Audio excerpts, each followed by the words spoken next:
Shalom, perkenalkan nama saya Stevina Natalia Hengkeng dengan NIM 19302139, Fakultas Ekonomi Prodi Manajemen. Saat ini saya akan memaparkan hasil penelitian saya dengan judul Pengaruh Manajemen Modal Kerja dan Rasio Keuangan terhadap Profitabilitas pada industri manufaktur yang terdaftar di Bursa Efek Indonesia dengan dua variabel, yaitu manajemen modal kerja dan rasio keuangan pada objek industri manufaktur yang terdaftar di Bursa Efek Indonesia.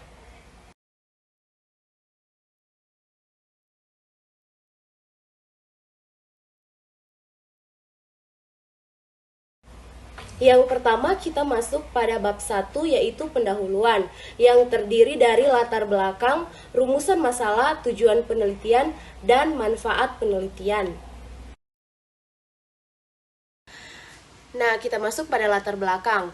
Pada zaman sekarang ini merupakan era persaingan ketat antar perusahaan. Setiap perusahaan harus mengembangkan keunggulan kompetitifnya agar dapat bertahan dan memajukan perusahaannya. Manajemen modal kerja merupakan bagian yang sangat sensitif bagi perusahaan.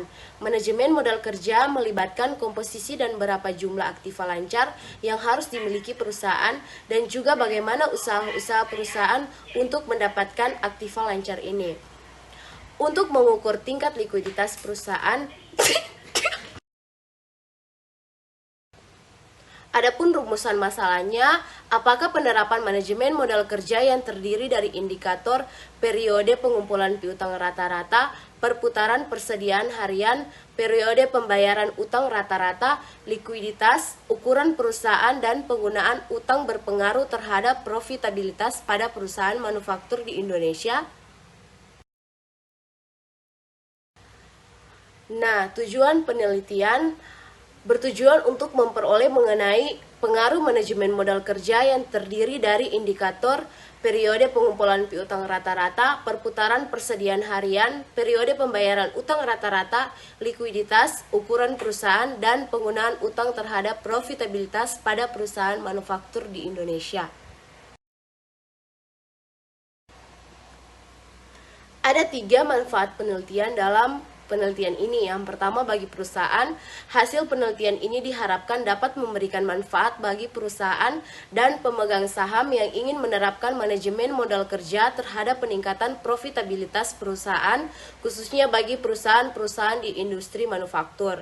Yang kedua, bagi akademik, penelitian ini diharapkan dapat menjadi literatur bagi teman-teman mahasiswa dan pihak-pihak lain yang akan menyusun skripsi atau penelitian mengenai pengaruh manajemen modal kerja terhadap profitabilitas pada industri manufaktur. Dan yang ketiga, bagi peneliti, penelitian ini diharapkan dapat memberikan manfaat berupa tambahan pengetahuan kepada penulis mengenai penerapan manajemen modal kerja terhadap profitabilitas pada industri manufaktur. Kita masuk pada bab 2, yaitu tinjauan pustaka. Di dalamnya ada landasan teori. Penelitian ini berdasarkan pada teori manajemen modal kerja yang terdiri dari periode pengumpulan piutang rata-rata, perputaran persediaan harian, periode pembayaran utang rata-rata. Dengan melakukan manajemen modal kerja yang baik, diharapkan perusahaan akan meningkatkan profitabilitasnya, sehingga dalam penelitian ini juga dibahas soal teori profitabilitas, selain didasarkan pada teori manajemen modal kerja yang dapat mempengaruhi profitabilitas perusahaan. Ada beberapa konsep dan definisi serta hasil dari penelitian-penelitian terdahulu disajikan sebagai berikut. Yang pertama, teori sinyal atau signalin teori. Yang kedua, manajemen modal kerja. Yang ketiga, periode pengumpulan piutang rata-rata. Yang keempat, perputaran persediaan harian. Yang kelima, perputaran persediaan harian, periode rata-rata pembayaran utang. Yang keenam, likuiditas. Yang ketujuh, ukuran perusahaan. Dan yang kedelapan, penggunaan utang. Kita masuk pada bab 3, metode penelitian. Dalam bab ini disajikan metode penelitian yang meliputi variabel penelitian dan definisi operasi variabel, populasi dan sampel penelitian, jenis dan sumber data, metode pengumpulan data dan metode analisis. Variabel penelitian dan definisi operasional variabel meliputi definisi dan cara pengukuran variabel dependen dan independen.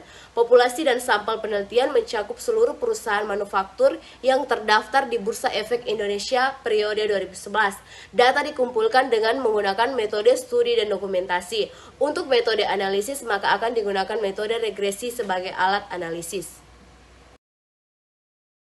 Nah, di sini variabel dependen adalah variabel yang dijelaskan atau dipengaruhi oleh variabel independen. Variabel dependen yang digunakan dalam penelitian ini adalah profitabilitas. Profitabilitas sebagai variabel dependen dilambangkan dengan NOP atau Net Operating Profitability. Sedangkan variabel independen atau variabel bebas adalah variabel yang membantu menjelaskan varians dalam variabel terikat. Variabel independen yang digunakan dalam penelitian ini ada 6, yaitu periode perputaran piutang rata-rata, perputaran persediaan harian, periode pembayaran rata-rata, likuiditas, ukuran perusahaan, dan penggunaan utang. Selanjutnya akan dibahas masing-masing variabel independen. Sekian presentasi dari saya. Terima kasih.